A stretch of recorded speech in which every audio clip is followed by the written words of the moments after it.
Agora, a última pergunta, eu vou fazer da seguinte maneira. Nós temos aqui uns trocentos e-mails, não vai dar para ler de jeito nenhum, eu vou ficar devendo isso para vocês para o ano que vem. O que eu vou fazer é o seguinte, eu vou fazer a pergunta e eu vou dar 1 minuto. Eu quero que os palestrantes respondam numa ou 2 frases essa pergunta. Todos eles vão ter oportunidade de falar.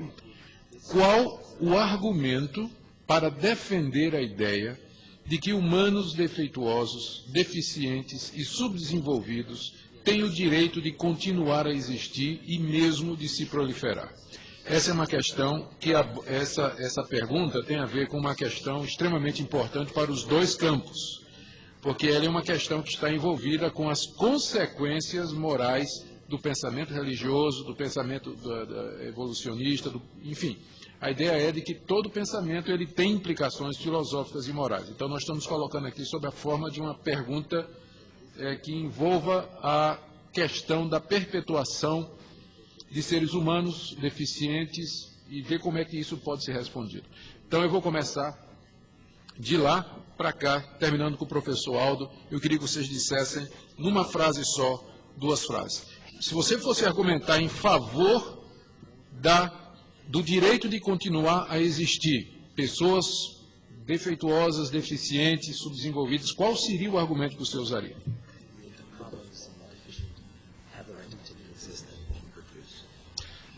One phrase.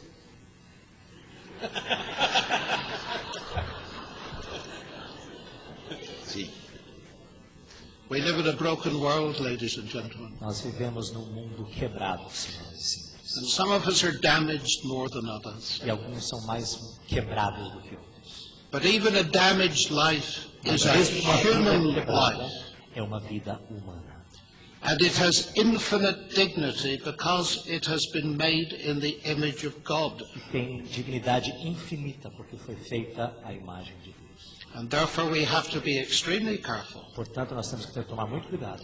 When we deny to that human life quando nós negamos a esta vida humana the right of existence. O direito de existir. A frase mais longa que eu já vi na minha vida.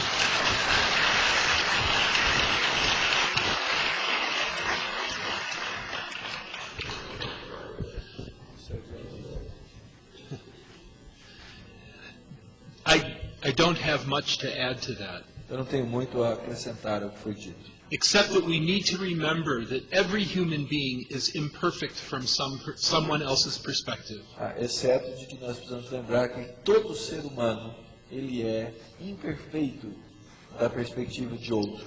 And when you begin to pass judgment on the quality of your fellow human beings, e quando você começa a julgar então a qualidade dos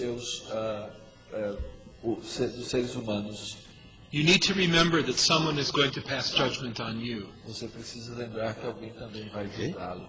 And that the ultimate standard is not found among us. E o padrão último não está entre nós.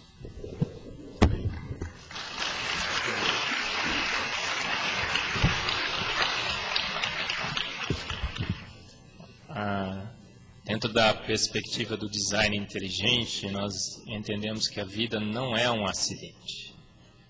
Ela não surgiu por acaso, ela não é regida por forças naturais impessoais.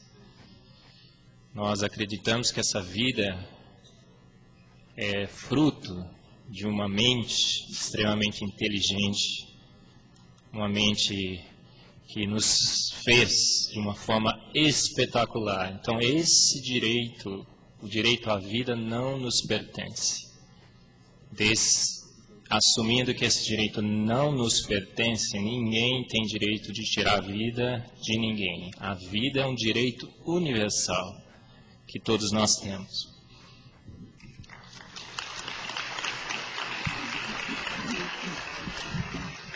Bom, eu lamento, imagino que ia desapontar com a minha resposta, mas a pergunta é qual é o argumento para defender a ideia de que humanos defeituosos e deficientes possam se desenvolver, proliferar.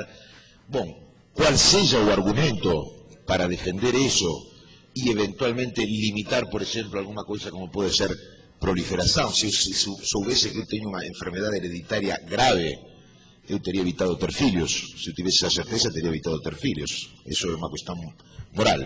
Mas eu diria, qual seja esse argumento, haverão de ser argumentos de carácter ético.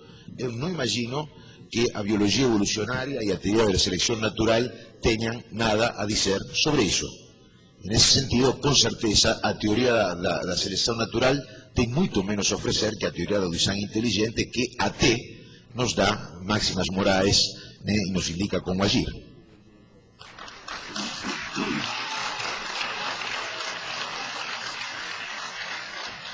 Eu acho que a gente vai ter unanimidade aqui, me parece impossível que não tivéssemos unanimidade. A gente pode aprender com erros que se cometeu no passado. Eu acabei de mencionar o caso da eugenia. Então é absolutamente impensável que se fosse fazer um programa de extermínio ou qualquer coisa parecida de pessoas com algum tipo de desabilidade motora, enfim. E a gente pode, inclusive, usar um exemplo recente aqui, conterrâneo do professor Lennox, o Stephen Hawking, um físico importante. Ele tem uma doença degenerativa grave, que provavelmente vai levá-lo à morte. No entanto, ele deu contribuições impressionantes à ciência. Então, ao saber que ele teria essa doença degenerativa, nós deveríamos tê-lo eliminado na adolescência, porque quando ele se formou físico, ele ainda tinha completo controle de seus movimentos motores.